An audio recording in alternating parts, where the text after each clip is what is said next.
말년에 잘 풀리는 삶을 위한 사고와 행동. 언어적 접근은 인생의 마지막 단계에서 긍정적이고 충만한 삶을 만드는 데 중요한 요소입니다. 심리학적, 행동적, 그리고 언어학적 접근을 종합적으로 살펴보면 말년에 잘 풀리는 삶을 위해 다음과 같이 생각해 볼 수 있습니다. 첫째, 사고방식 성장 마인드셋 유지하기. 말년에 잘 풀리는 사람들은 나이를 핑계로 무기력해지지 않고 여전히 성장할 수 있다는 생각을 갖습니다. 이는 심리학자 캐롤 드웩이 제안한 성장 마인드셋과 연결됩니다. 나이가 들수록 몸과 마음이 쇠약해진다는 고정관념에서 벗어나 여전히 새로운 것을 배우고 자신의 삶을 발전시킬 수 있다는 믿음을 가지는 것이 중요합니다. 예를 들어 나는 이제 늙어서 배울 수 없어 라는 생각 대신 새로운 것을 배워서 더 나은 내일을 만들 수 있어 라는 긍정적이고 유연한 사고를 유지하는 것이 말년의 성공에 기여합니다. 둘째, 행동 적극적 선택과 행동적 유연성 기르기. 말년에도 삶이 잘 풀리기 위해서는 행동적 유연성을 유지하는 것이 중요합니다. 이는 상황에 맞춰 적극적으로 행동을 선택하고 변화하는 환경에 적응하는 능력입니다. 예를 들어 직업 생활에서 은퇴했다고 해서 사회적 역할이 끝난 것이 아닙니다. 새로운 취미를 시작하거나 자원봉사, 여행, 가족과의 시간을 소중히 하며 의미 있는 활동에 참여하는 것이 삶의 질을 높이는 데 중요합니다. 적극적인 선택의 예로는 이제 더 이상 할 일이 없어라는 패배적인 태도 대신 나는 이제 내가 원하는 활동을 선택할 수 있어라는 태도로 전환하는 것입니다. 이는 자신의 삶을 주체적으로 설계하고 의미를 찾는 데 도움을 줍니다.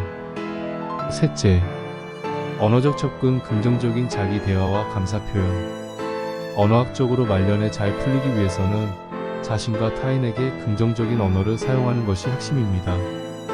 자신과의 대화에서 부정적인 표현을 자주 사용하면 심리적으로 더 큰 부담을 느끼고 삶에 대한 만족감이 떨어질 수 있습니다.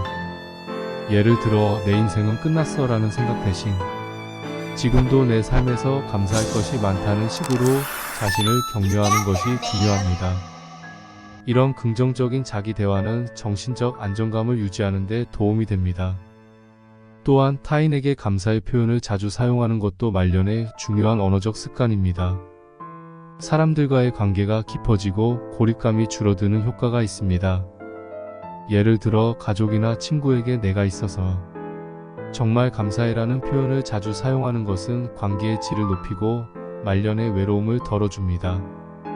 넷째, 언어적 표현 미래지향적 언어 사용. 말년에도 잘 풀리는 사람들은 미래에 대해 희망적인 언어를 사용합니다. 나이가 들수록 과거의 경험에 매몰되기보다는 여전히 미래에 대해 기대감을 가지고 언어를 사용하는 것이 중요합니다. 예를 들어 이제 내가 할 수 있는 건 별로 없어 라는 과거에 매달린 표현 대신 앞으로 더 많은 시간을 내 삶을 즐기며 보낼 수 있을 거야 라고 말하는 것이 미래에 대한 긍정적인 기대를 심어줍니다. 다섯째, 관계와 소통에서 존중과 포용의 언어 사용. 말년에 잘 풀리기 위해서는 타인과의 관계에서 존중과 포용의 언어를 사용하는 것이 중요합니다. 이 시기에는 가족이나 친구들과의 관계가 삶의 중요한 부분을 차지하는데 그 관계를 긍정적으로 유지하기 위해서는 언어적 존중이 필수적입니다.